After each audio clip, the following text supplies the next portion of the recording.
Good evening, guys. Welcome back to my YouTube channel. And this is part two. Part one is I've already created and I will upload it very soon. S- in the previous video, we talked about two type of framework. The first was the profitability, and second was the market entry framework. Now we're going to talk about interesting one, that is the price strategy framework and growth strategy. These are again interesting topics today.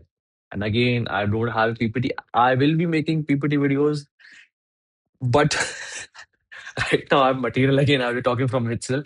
I hope you'll be able to relate with me. Uh, I still know you. You will search some different YouTube channel and will study from there. But it's fine. At least uh, I'm telling you, like, it's learning for me. It's learning experience for me. I'm learning with you guys, and I know I have to. I will improve. I'll try to improve my YouTube channel quality and content. I'm just growing, to be honest. So give me a little bit of time, and I'm a little bit of time to grow and understand. I have to learn about editing as well. Ah, all these stuff and everything. Yeah. Starting with price strategy framework.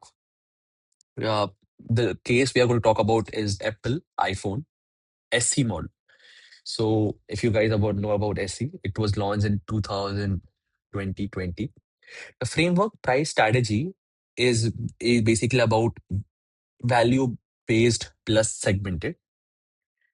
So, price strategy is very simple.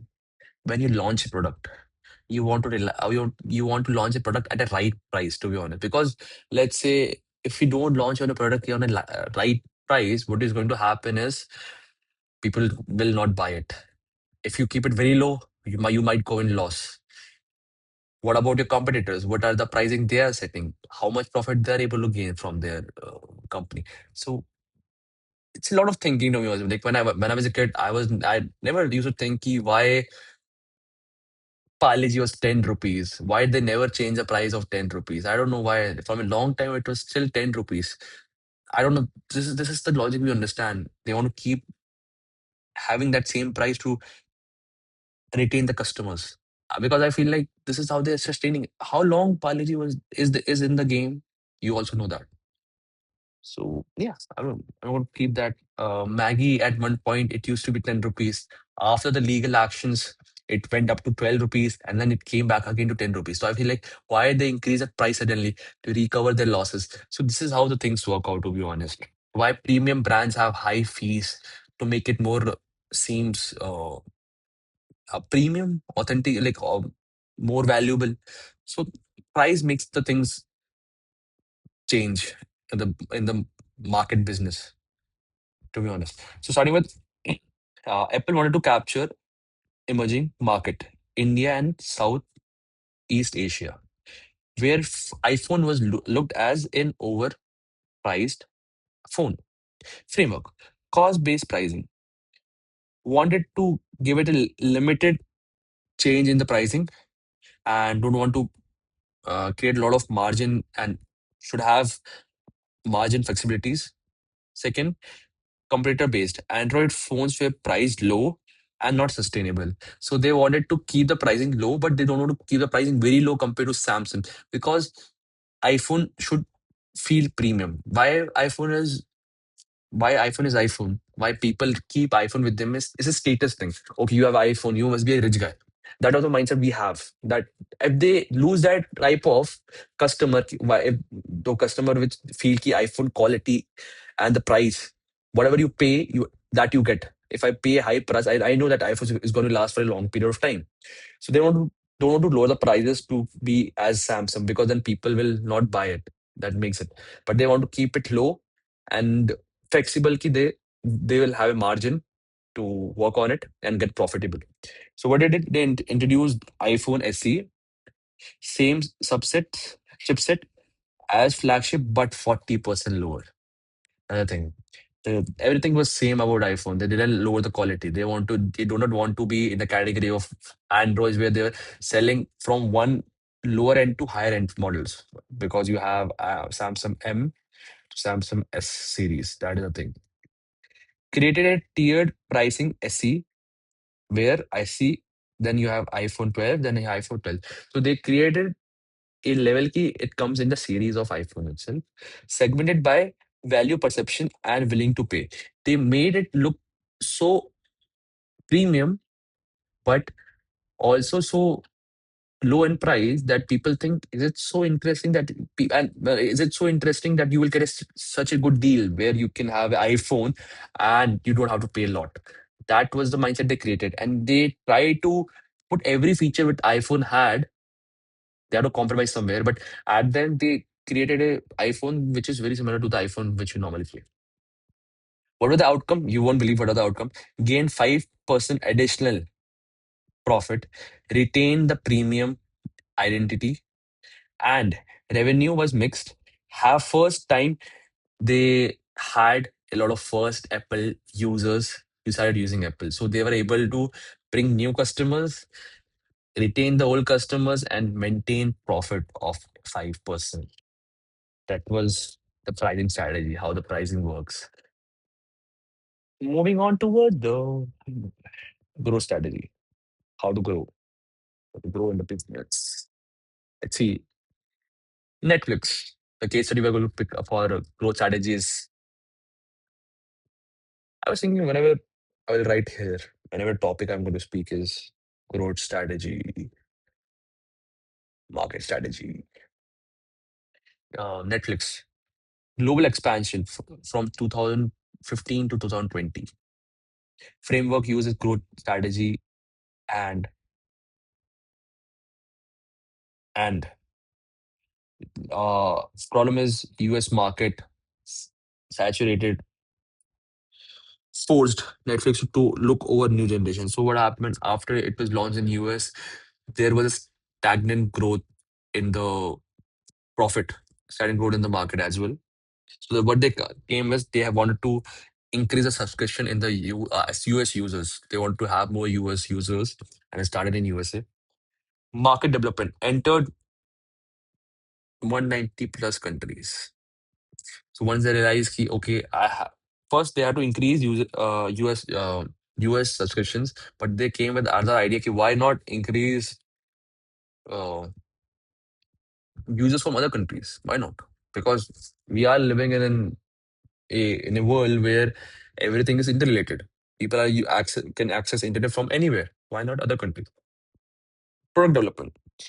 Invested in agencies. So they invested in agencies to create their own movies, which is known as originals. And Netflix has a good originals, to be honest. Netflix launched Squid Game. That was amazing. Stranger Things. That was a good series launched by Netflix. Originals.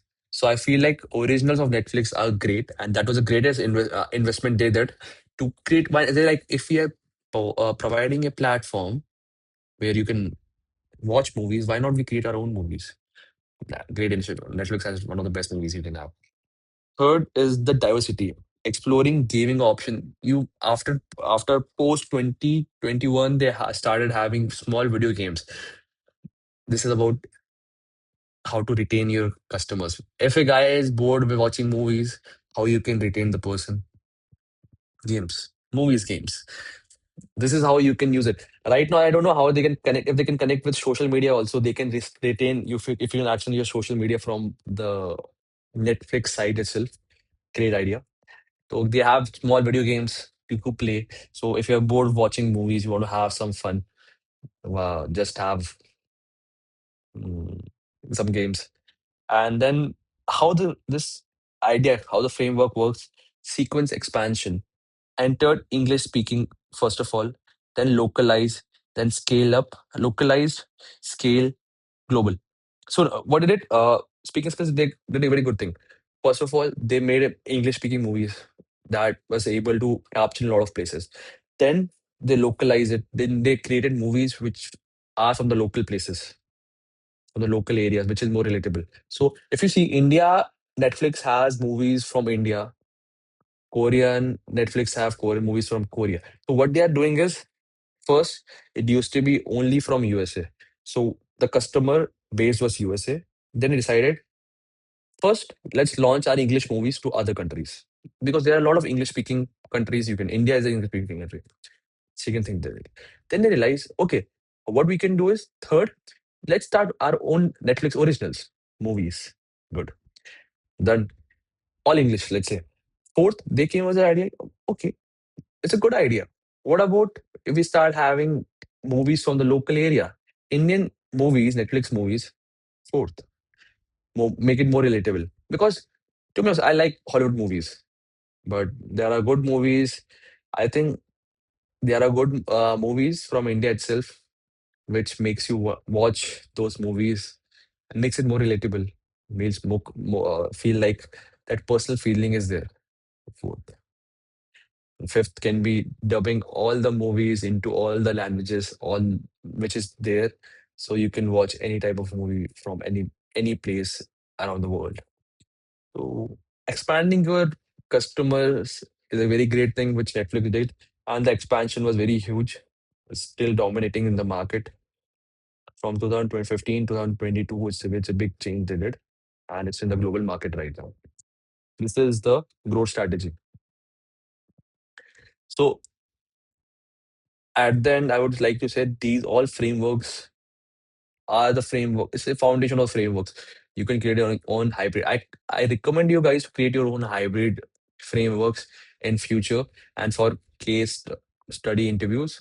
That makes you better consultant, and that's not better consultant, but as a better logical thinker who can solve problem from different angles.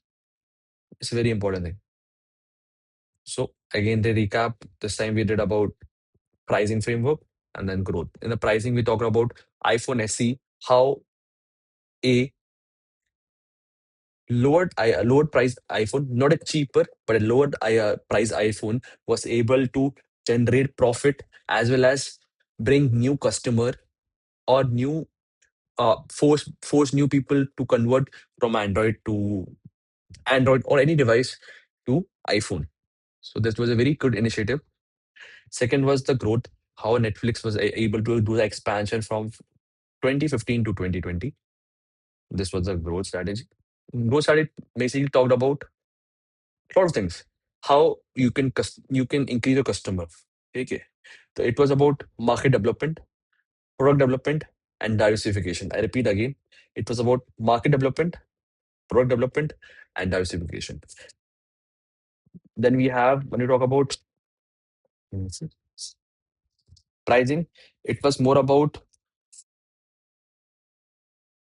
how you can understand these was cost based pricing and competitor based pricing. Cost based or competitor based. Okay, cost is how much cost you if mm, if let's say if this mouse is there, if this is costing 50 rupees to make and I'm selling in 100, I'm getting it 50 rupees profit. How I can retain the profit and still able to scale up? That's the question. And let's say, what are my competitors selling this mouse for? Are they selling it for, let's say, 90 rupees? And I'm saying telling 10 for 10 rupees. Sorry, 100 rupees. So they are selling it for lesser price to customize the shift from my mouse to their mouse. So how to retain the customer? That is the mindset also think. Hope you guys understand frameworks and see you in the next video.